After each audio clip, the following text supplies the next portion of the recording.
Hello guys, good day. This is Ronnie. Welcome to my daily vlog. For today's video, napagpasyahan nga namin kumain sa Jollibee dahil wala rin tayong baon for today's video. So ayan, malapit lang naman tong Jollibee dito sa aming office kaya napagpasyahan natin na dito na lang kumain. Saka 1 hour break lang tayo. So ayan, after nga namin pumasok, ay diretso na agad kami sa pilahan. Naabutan natin na ina-assist na yung kanilang customer. Kung hindi ka marunong mag-operate ng kiosk, nandito naman sila para i-assist ka. Eh kaming naman ay nandito sa kabilang side upang piliin yung aming o-orderin. Ang pinili ko nga pala ay C1, yung drumstick lang with rice. And then ano lang ako ng iced tea. And then after nga yan, 114 nga yung bill na aking na-order. And then mag-a-add din ulit tayo ng burger. So ayan, yung pinakamurang burger lang yung ating pinili. So nagkakalaga ng 40 pesos. So ayan ang aking lunch for today's video. So bali 154 pesos nga pala yung total ng aking lunch ngayon. Actually guys, medyo mura na to sa atin kung tayo ay sa city nakatira. Kasi kung mga karinderya is wala dito. Meron dito mga kantin pero medyo pricey na rin and then mahaba din yung pila. Konti lang yung difference ng price nila compare dito sa Jollibee. So kaya much better na dito na talaga kami kumakain. After nga niyan ay namili na nga rin yung aking mga kasama ng kanilang order. Bali 7 nga pala kami magkakasama. So maraming order na kailangang gawin dito sa kiosk bago tayo pumunta sa cashier para magbayad ng ating order.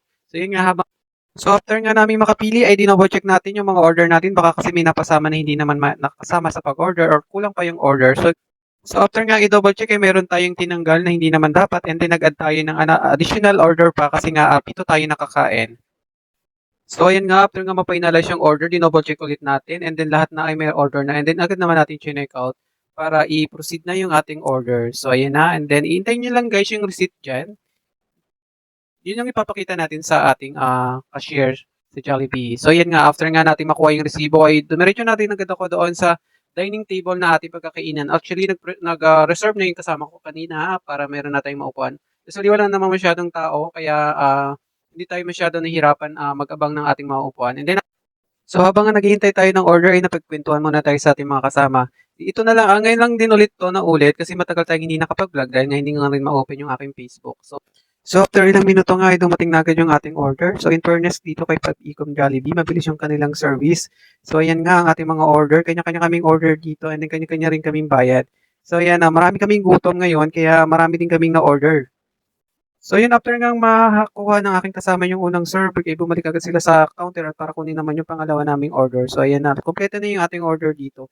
So guys, after nga na makuha na yung mga order natin, nasimula na agad tayong mag-prepare para kumain.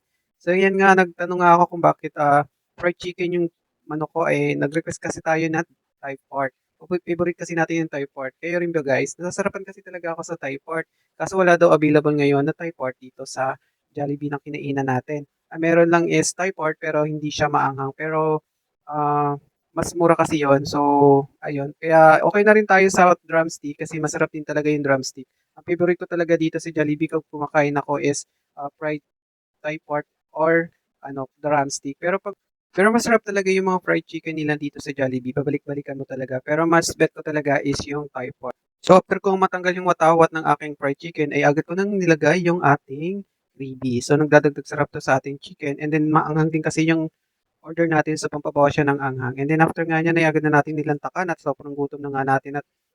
So yan, sarap na sarap pa rin talaga tayo sa fried chicken ng Jollibee. And then after nga niyan ay uminom tayo ng iced tea. Napakasarap.